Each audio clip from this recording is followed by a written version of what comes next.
Good morning, all of you. In last lecture, we discussed about the journals. Before that, we started the chapter number 11, recording of these transactions. Okay, how to record the transactions. जो भी forms होते हैं, कंपनियाँ होती हैं या फिर कोई भी ऑर्गेनाइजेशन होती है, तो वो उसके जो ट्रांजेक्शन्स होते हैं, अगर किसी को पैसे दिए हैं या फिर किसी से पैसे लिए हैं या फिर किसी को कोई चीज़ किसी ने कोई चीज़ परचेज की है या फिर किसी ने सेल किया है, तो उसके जो भी ट्रांजेक्शन्स है वो कैसे रिकॉर्ड करेंगे, उसका डेटा कैसे मेंटेन करेंगे। ठीक है, तो उसमें बहुत सारे टाइप्स है। फर्स्ट जो था बुक कीपिंग, कि हम बुक बनाते हैं, एक रजिस्टर बनाते हैं जिसमें हम सारी एंट्रीज लिखते हैं। बुक कीपिंग और अकाउंटेंसी में क्या डिफरेंस होता है वो भी हमने देखा। Then double entry book keeping system क्या होती है वो स्टडी किया, उसका प्रिंसिपल हमने देखा। देन नेक्स्ट पॉइंट हमने देखा types of accounts. Okay, accounts के 3 टाइप्स होते हैं, personal account, real account and nominal account. Okay, उसमें क्या डिफरेंस होता है वो भी हमने स्टडी किया। बाद में हमने देखा books of original entry. Original entry के कौन से बुक्स होते हैं, उसमें फर्स्ट हमने देखा जर्नल। नाउ सेकंड हमें अभी स्टार्ट करना है, जो जर्नल्स थे उसमें हमने कितने कॉलम्स होते हैं, जर्नल का फॉर्मेट कैसा होता है। देन पर्सनल अकाउंट है तो जर्नल में हम कैसे मेंटेन करेंगे, रियल अकाउंट है तो जर्नल में हम कैसे एंट्री करेंगे या फिर कैसे रिकॉर्ड्स रखेंगे।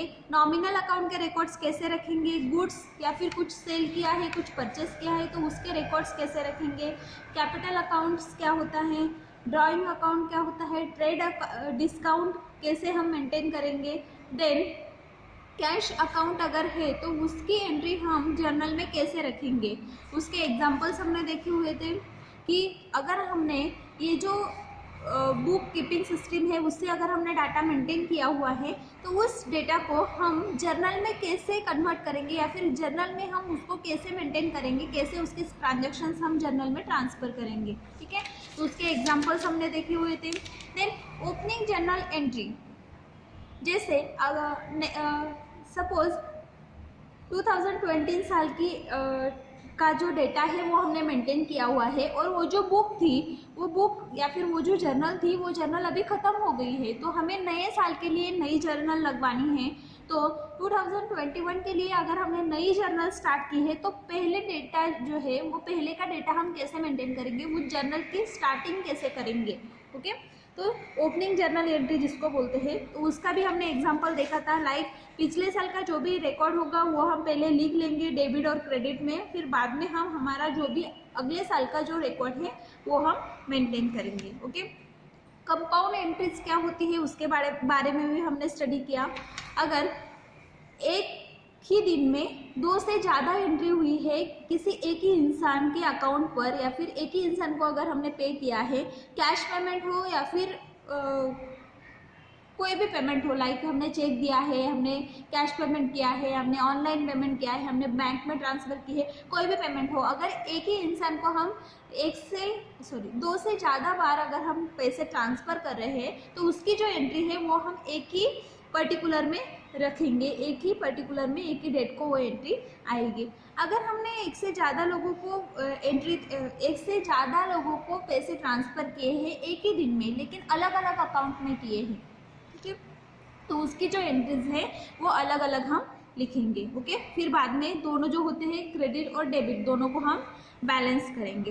Now next topic is cash book. Okay, ये सब हमने रिवाइज किया कि पिछले 2 लेक्चर्स में हमने क्या पढ़ा। Now next point is cash book. Cash book is use to keep a record of all transactions related to the cash receipt and cash payment. अगर हमने किसी को कैश पेमेंट किया हुआ है या फिर कैश रिसिप्ट अगर हमें मिले हैं तो both entries are related to the cash book. दोनों जो ट्रांजेक्शन्स होते हैं वो किसमें हम मेंटेन करते हैं, कैश बुक में रिकॉर्ड किए जाते हैं। This serves the purpose of both journal as well as ledger account. Okay, cash book जो होता है वो दोनों जो होते हैं, लाइक जर्नल में जैसे एंट्रीज हम रिकॉर्ड करते हैं वैसे, और लेजर में जैसे एंट्रीज हम रिकॉर्ड करते हैं, बोथ एंट्रीज मीन्स लेजर में जैसे रिकॉर्ड करते हैं वैसे भी हम कैश बुक में रिकॉर्ड कर सकते हैं, और जर्नल में जैसे रिकॉर्ड करते हैं वैसे भी हम कैश बुक में रिकॉर्ड कर सकते हैं। Cash book is also a book of original entry. Cash book जो होता है वो ओरिजिनल एंट्री का बुक होता है। लाइक अगर किसी ने अभी परचेस किया हुआ है तो उसको हम डायरेक्टली तभी जब वो परचेस करता है तभी हम उसको रिसिप्ट बना के देते हैं। मीन्स कैश बुक जो होता है वो ओरिजिनल एंट्री होती है, ठीक है, उसमें ओरिजिनल एंट्री होती है। Because the transactions are recorded from the source of documents for the first time. Like उसने पैसे दिए तभी हम रिकॉर्ड करते हैं, तभी हम उसको रिसिप्ट देते हैं। मीन्स कैश बुक जो होता है उसमें फर्स्ट एंट्री होती है, हम जिसको बोलते हैं ओरिजिनल एंट्री उसमें होती है, ठीक है। उसके लिए कोई अलग डॉक्यूमेंट की ज़रूरत नहीं होती, रिकॉर्डेड डॉक्यूमेंट की ज़रूरत नहीं होती। When a cash book is maintained, transactions of the cash book are not recorded in the journal. अगर हमने कैश बुक मेंटेन किया हुआ है तो उसके जो ट्रांजेक्शन्स होते हैं वो जर्नल में मेंटेन करने की ज़रूरत नहीं होती। In big organizations such as banks, there are separate cash book for cash receipt and cash payments. Okay, अगर हम बैंक में देखें तो बैंक में दो तरह के कैश बुक होते हैं, कैश रिसिप्ट का अलग कैश बुक और कैश पेमेंट का अलग cash book. Okay, now types of cash book. Cash book जो है उसके टाइप्स कितने हैं? तो there are 3 types of cash book. There are 4 types of cash book. First one is single column cash book, जिसे हम सिंपल कैश बुक बोलते हैं। फर्स्ट जो है सिंगल कॉलम कैश बुक, जिसे क्या बोलते हैं? Simple cash book. Second one is 2 columnar cash book, जिसमें 2 कॉलम्स होते हैं। Third one is 3 columnar cash book, जिसमें 3 कॉलम्स होते हैं। और फोर्थ वन इज पेटी कैश बुक। ओके, फर्स्ट हम देखेंगे single column cash book. Okay, single column cash book जो है, a cash book which contains only 1 column of amount is called a single column cash book और simple cash book. ठीक है, इसमें क्या है? एक ही कॉलम है जिसमें हम क्या लिखते हैं? जो भी कैश हमने लिया हुआ है या फिर जो भी अमाउंट हमने लिया हुआ है या फिर दिया हुआ है वो अमाउंट हम उसमें लिखेंगे। Okay, a cash account is divided into 2 sections by central vertical line. और अगर हमें 2 जो अकाउंट्स है वो सेपरेट करने हैं तो उसके लिए हम सिंगल वर्टिकल लाइन ड्रॉ करते हैं और दूसरी जो ट्रांजैक्शंस है वो उसमें मेंटेन करते हैं। ठीक है, अलग से कोई पेज बनाने की ज़रूरत नहीं होती, अलग से कोई कॉलम्स या फिर रोज बनाने की ज़रूरत नहीं होती। सिंगल लाइन हम ड्रॉ करेंगे और जो अगला होगा वो अकाउंट हम उसमें लिखेंगे। देन नेक्स्ट जो है, the debit entries are made on left side and credit entries are made on right hand side। okay, जो भी अकाउंट की बात आती है या फिर अकाउंट के कोई भी कैश बुक ले लो, जर्नल ले लो, कोई भी डेटा मेंटेन करने की बुक आप ले लो, उसमें जो एंट्रीज होती है राइट हैंड साइड में जो एंट्रीज होती है वो होती है credit entries, and left hand side में जो एंट्रीज होती है वो होती है debit entries. Okay, then the abbreviations are used for debit DR and for credit use CR। Okay, ये भी हमें पता है, हमने पिछले लेक्चर्स में भी ये देखा था कि लेफ्ट हैंड साइड में जो डेबिट होते हैं उसे DR से मेंशन किया जाता है और राइट हैंड साइड में जो क्रेडिट के कॉलम्स होते हैं उसे CR से मेंशन किया जाता है। ठीक है, the word to is written before the debited entries। Okay, इसमें कैश बुक में जो डेबिटेड एंट्रीज होती हैं उसके आगे 2 लगाया जाता है और जो क्रेडिटेड एंट्रीज होती है उसके आगे बाय लगाया जाता है। ठीक है, then the format of entries in single column cash book are illustrated below. Okay, एक एग्जांपल यहाँ पे दिया हुआ है जिससे समझने में हमें आसानी होगी। एग्जांपल है the following transactions in the single column cash book of Ganpati medical hall and balance it. Okay, हमें क्या करना है, यहाँ पे कुछ सिंपल ट्रांजेक्शन्स दिए हुए हैं, उसको हमें सिंगल कॉलम कैश बुक में मेंशन करने हैं और उसे मेंशन करने के बाद उससे पहले सिंगल कॉलम कैश बुक में हम लिखेंगे और फिर डेबिट और क्रेडिट की जो एंट्रीज है उसको हम बैलेंस करेंगे। ओके, तो फर्स्ट है बैलेंस इन हैंड, मीन्स पैसे हमें मिले हैं, मीन्स किस में आएंगे? ये डेबिटेड में आएंगे। ठीक है, तो टू बैलेंस जितने पैसे मिले हैं वो हम अमाउंट में लिखेंगे, ठीक है। देन सेकेंड आता है paid to all well chemist, ठीक है। हमने पैसे दिए हुए हैं, किसे दिए हुए हैं, तो ऑल वेल केमिस्ट को दिए हुए हैं, तो उसके आगे हम बाय लगाएंगे और फिर वो एंट्री यहाँ पे लिखेंगे। देन थर्ड है receive from Ravi medical hall. Ravi medical hall से हमें पैसे मिले हुए हैं, तो मिले हैं तो वो डेबिट में हम लिखेंगे और उसकी जो भी अमाउंट है वो हम अमाउंट में लिखेंगे, ठीक है। नेक्स्ट जो है वो भी रिसीव हुए हैं कैश, तो वो भी कैश हम डेबिटेड में लिखेंगे। देन नेक्स्ट आता है पेड किए हुए हैं, हमने पैसे दिए हुए हैं, तो जो पैसे दिए हुए हैं ज्योति इलेक्ट्रिकल्स को वो हम क्रेडिटेड में लिखेंगे, ठीक है। तो इसी तरह से जो भी एंट्रीज है वो हम जो पेड एंट्रीज है वो हम क्रेडिटेड में, और जो मिले हुए एंट्रीज है रिसीव्ड एंट्रीज है वो हम डेबिटेड में रखेंगे, ठीक है।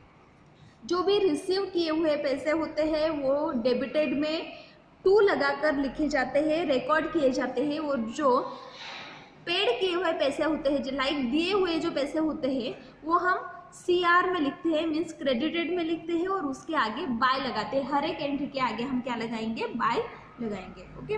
देन यहाँ पर C/D का मतलब होता है कैरिड डाउन, और B/D का मतलब होता है brought down, okay, carried down and brought down. Now second type from cash book is 2 columnar cash book. First देखा था हमने सिंगल कॉलमनार कैश बुक, अभी उसको बोलते हैं हम सिंपल कैश बुक, और सेकंड जो है वो है 2 कॉलमनार कैश बुक।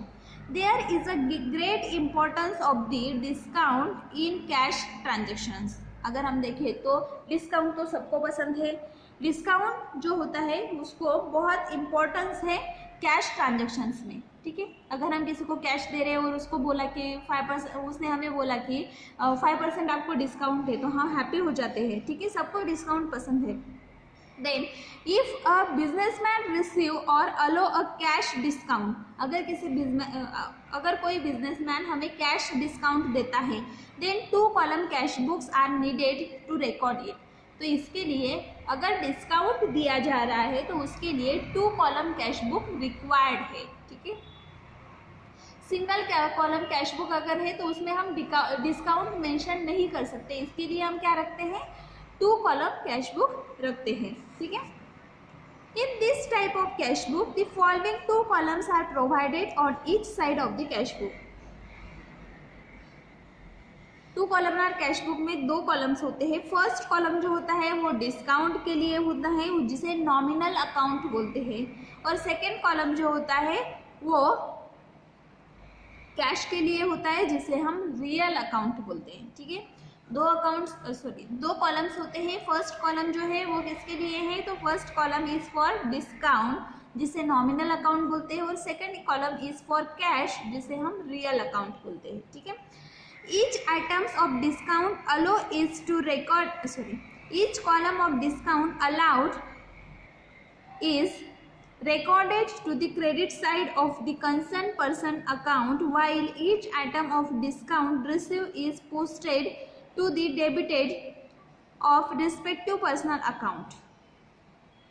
ओके, अगर डिस्काउंट दिया हुआ है तो उसको हम क्रेडिटेड में मेंशन करेंगे, उसमें हम रिकॉर्ड करेंगे, और अगर डिस्काउंट मिला हुआ है हम डिस्काउंट किसी ने हमें दिया हुआ है तो उसको हम डेबिटेड में लिखेंगे, ठीक है। जो भी पर्सनल अकाउंट है, अगर हमने उसको डिस्काउंट दिया है तो वो क्रेडिटेड में मेंशन होगा, और अगर उसने हमें डिस्काउंट दिया है तो वो डेबिटेड में मेंशन होगा, okay. The total of discount columns of each side are done without balancing. जो भी टोटल होती है, डिस्काउंट की जो टोटल होती है उसको बैलेंस करने की ज़रूरत नहीं होती, विदाउट बैलेंसिंग हम उसको सिर्फ टोटल करके रखते हैं, ठीक है। The total of discount column on the debit side is debited to the discount amount, and the total of the discount column on the credited side is credited to the discount account, okay।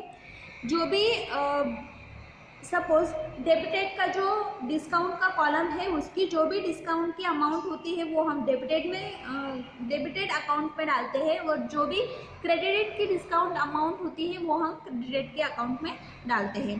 The cash column are recorded in the same cash columns जो होते हैं वो भी same record किए जाते हैं, debited के debited में और क्रेडिटेड के क्रेडिटेड में।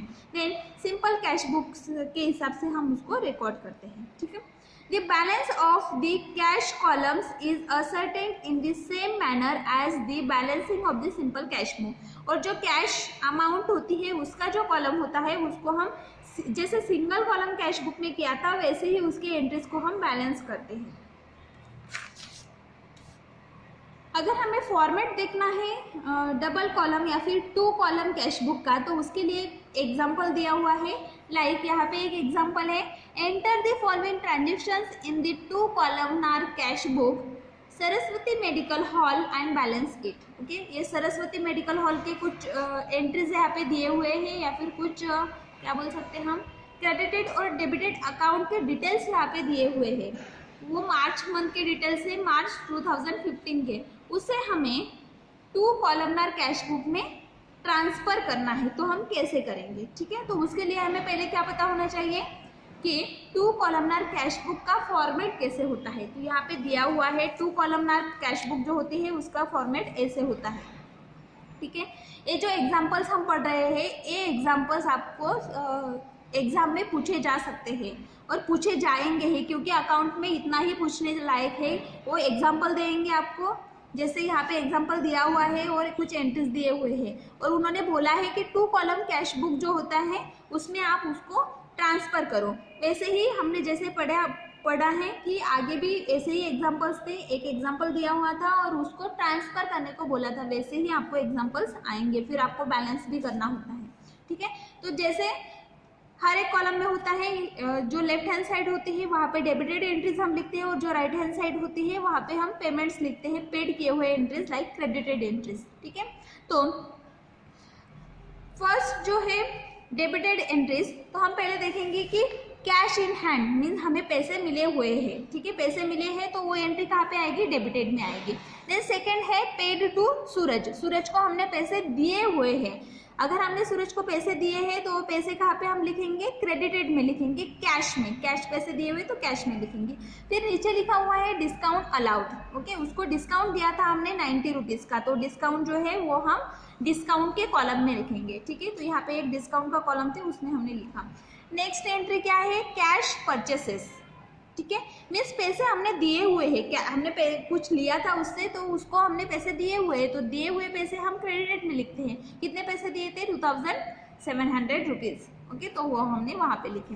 देन नेक्स्ट है received from Janata medical hall, हमने जनता मेडिकल हॉल से पेमेंट रिसीव किया था, कितना था, 45,000 रुपीज़, ओके। तो हमने यहाँ पे 45,000 रुपीज़ यहाँ पे लिखे कैश में, ठीक है।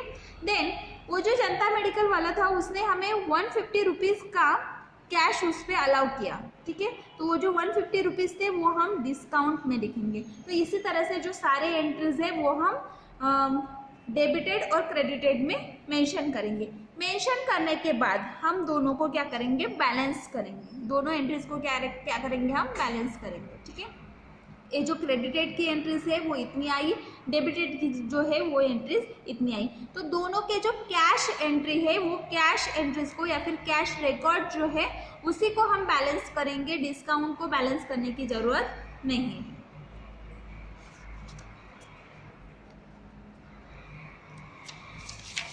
Then next point is 3 columnar cash book. Next point is 3 columnar cash book. Okay.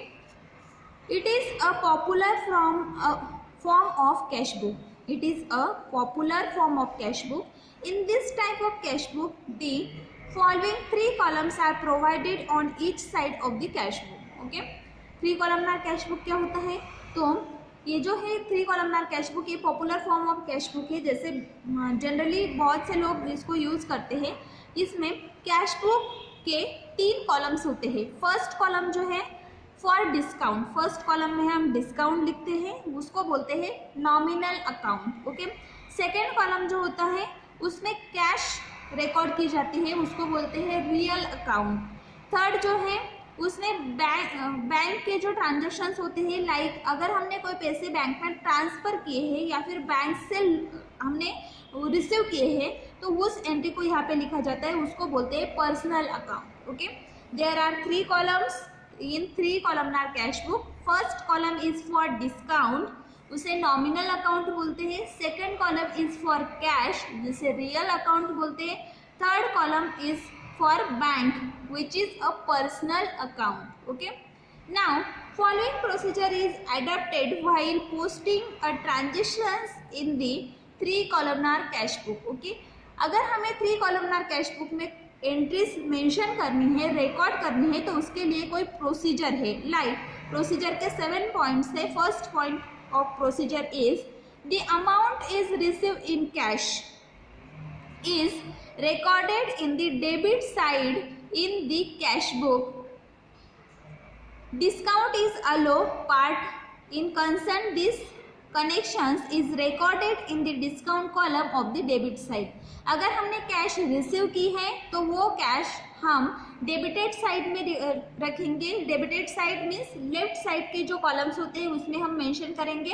और अगर हमें उस पर कुछ डिस्काउंट मिला हुआ है तो वो डिस्काउंट भी हम डेबिटेड साइड के डिस्काउंट कॉलम में मेंशन करेंगे. Okay, second point from procedure is all cash payments are to be recorded in the credit side.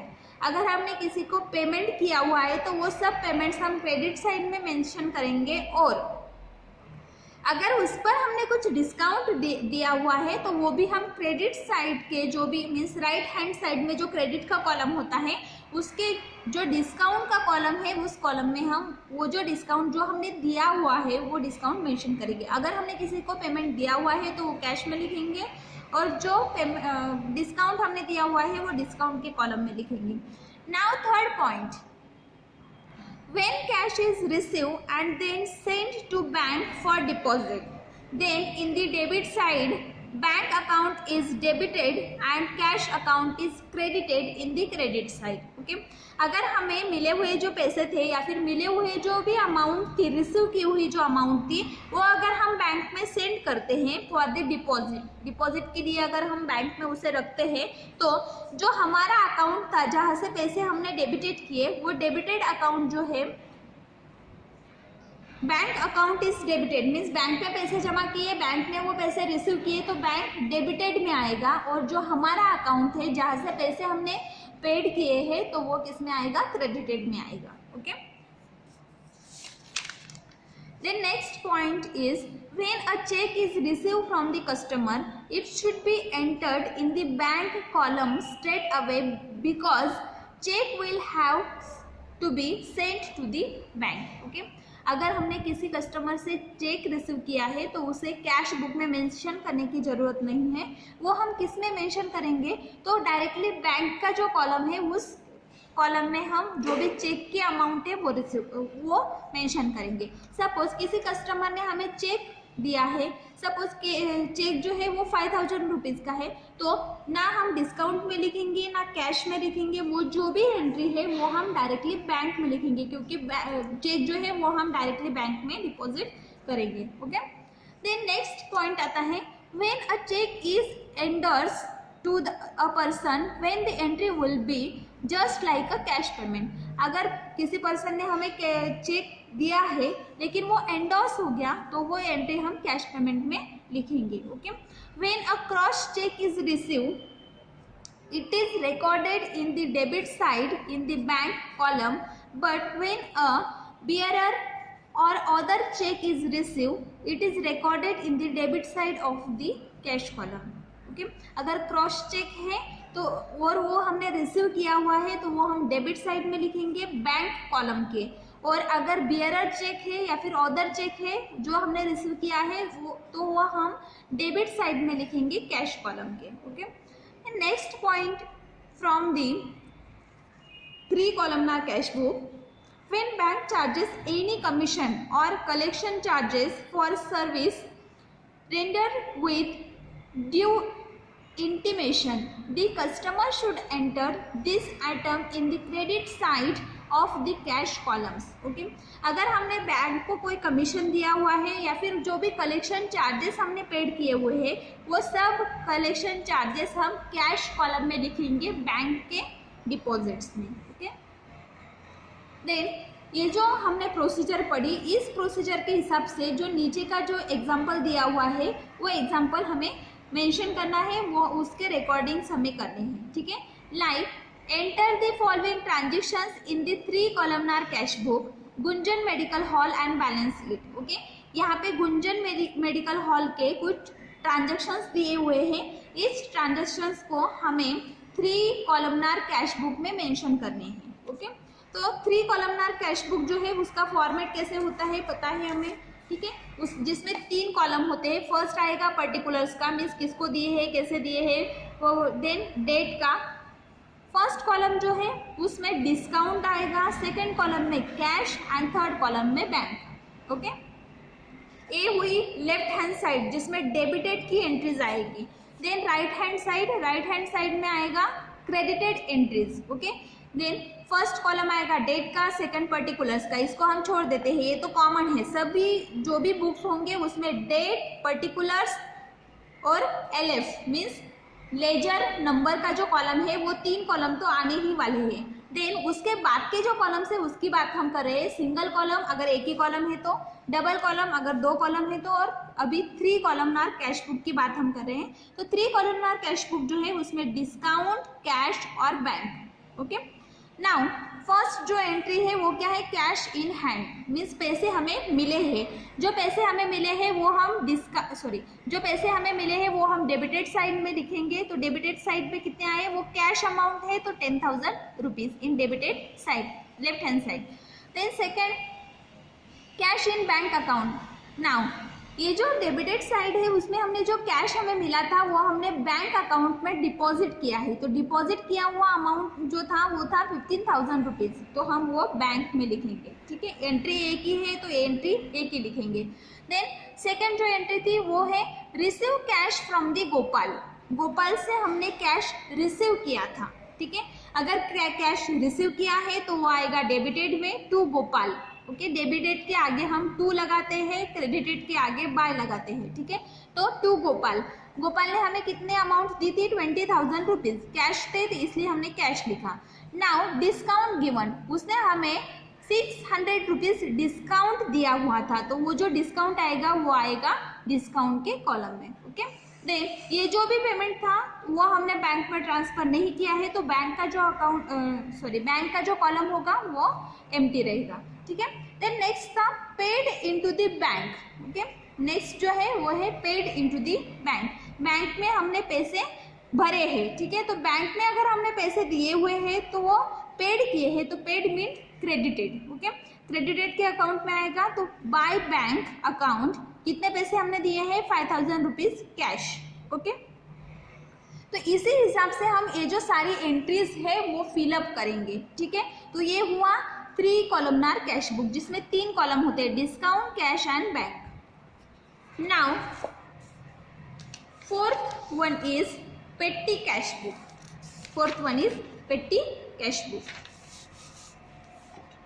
Every business organization a larger number of small payments such as a conveyance, bus, taxi, stationery, postage, telegram, cartage, other miscellaneous expenses are made. If all these payments are handled by the cashier are recorded in cash book, the procedure is found to be very cumbersome. Okay, तो ये जो है पेटी cash book, इसमें क्या आता है, तो जो भी बिजनेस ऑर्गेनाइजेशंस होते हैं, larger number of smaller payments, ठीक है। नंबर तो लार्जर है, मीन्स अगर हम सारी अमाउंट टोटल करते हैं तो टोटल अमाउंट ज़्यादा है लेकिन स्मॉल ट्रांजेक्शन्स हुए हैं। लाइक बस या फिर टैक्सी का जो रेंट होता है, बस का जो रेंट होता है, या फिर कोई टेलीग्राम है, कार्टेज है, या फिर पोस्ट ऑफिस में हम कुछ पैसे ये करते हैं, पोस्टेज के जो भी अमाउंट होते हैं उसके जो ट्रांजैक्शंस होते हैं, स्मॉल अमाउंट के जो ट्रांजैक्शंस होते हैं वो पेटी कैश बुक में हम रिकॉर्ड करते हैं, ठीक है। तो ये जो प्रोसेस है वो हम क्या बोलते हैं, थोड़ी हार्ड प्रोसेस है। ये जो है इसका जो भी रिकॉर्ड है वो रखना थोड़ी हार्ड प्रोसेस है, क्योंकि अमाउंट जो होता है वो बहुत ही स्मॉल होता है, ठीक है, स्मॉल अमाउंट्स होते हैं।